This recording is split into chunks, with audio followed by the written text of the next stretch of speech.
So how can countries accelerate progress on the Sustainable Development Goals by 2030 while also ensuring longer-term coherence with global sustainability thresholds?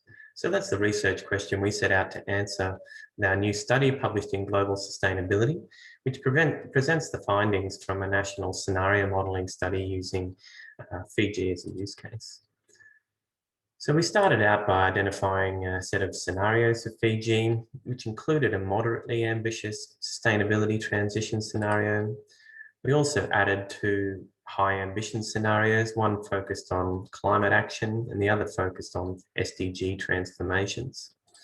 Now, each of those scenarios includes a coherent set of policy settings, investment settings, and assumptions, which is structured around 6 different entry points or drivers.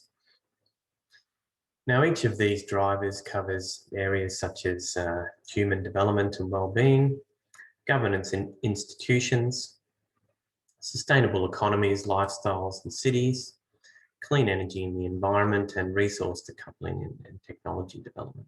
So they're all key transformations that are needed to achieve the SDGs by 2030.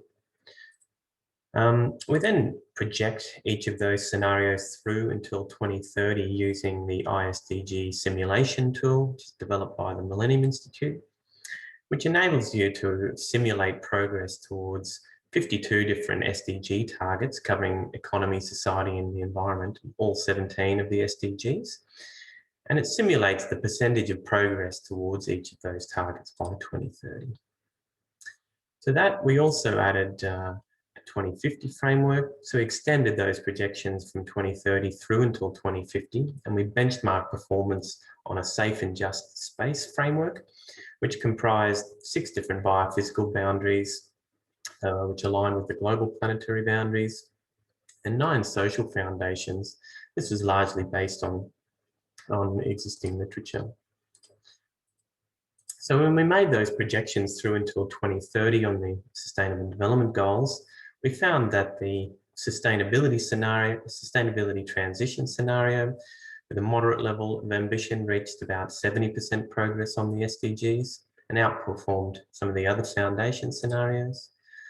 And when we looked at those high ambition scenarios, the SDGs transformation scenario, for example, pushed performance out to 83% progress on the SDGs by 2030. Now, when we looked at the Safe and Just Space framework for 2050, and looking at the results just for the SDGs transformation scenario, the high ambition scenario, we found that all of those 9 social foundation thresholds were met. However, we did find that 2 of the planetary boundary thresholds were transgressed by a small margin in 2050. So look, I'd encourage you all to take a look at our paper. It does cover a range of interesting insights in terms of the key transformations needed to achieve the SDGs within planetary boundaries, the scale and pace of change that we needed, and the level of investment in terms of dollars and percentage of GDP. And we also discuss a range of important questions around where are the remaining trade-offs, what can be done to address these, is it indeed feasible to achieve the SDGs by 2030, and do the SDGs enable long-term sustainability?